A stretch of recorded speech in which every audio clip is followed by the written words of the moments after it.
These two sequences start the same for Poirier, but end in completely different ways. Here's why. In their last fight, every time Poirier stepped in to throw his signature straight left and right hook, Max Holloway fired a perfectly timed body kick and it worked repeatedly. As a result, Dustin didn't land much of anything in that first round. In their previous fight, Dustin dominated Max by exactly the same combination, throwing straight lefts and finishing with right hooks. The right hook becomes extremely dangerous because Poirier fights southpaw, but he is right-handed and he keeps his power hand in front. That means shorter travel, more speed, more power.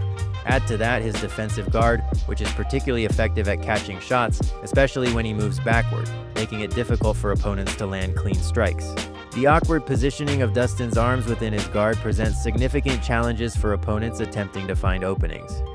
In that second fight, Holloway couldn't break through. But in the third fight, everything flipped. Poirier's stance played right into Max's game as Holloway's timing for the open side body kick focused entirely on countering Poirier's combination starters. If you watch the same UFC card, Paulo Costa used this exact technique against another southpaw. Fighters call it a free kick because the target area stays open throughout most exchanges. That's what I always tell you guys. If it's southpaw versus orthodox, it's a free body kick. But why could Max throw it freely? The typical counter to Holloway's body kick strategy involves catching the kick and attempting a takedown. Now, if Dustin was a grappler and he caught this, he'll have to eat it and then it becomes a wrestling.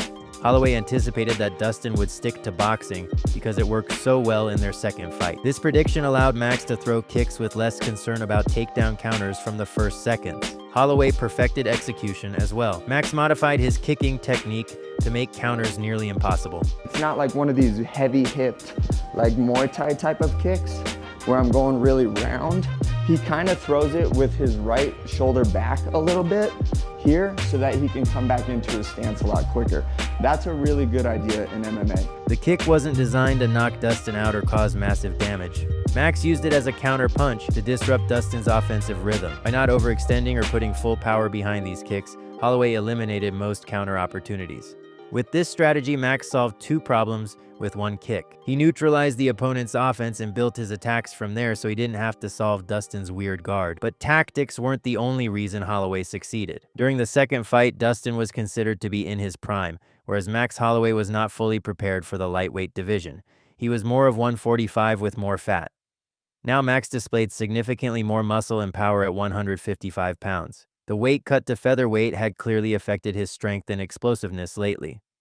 This power increase made his strikes more damaging and more likely to affect Poirier's movement and defensive positioning. His hand speed also increased noticeably compared to his recent featherweight performances.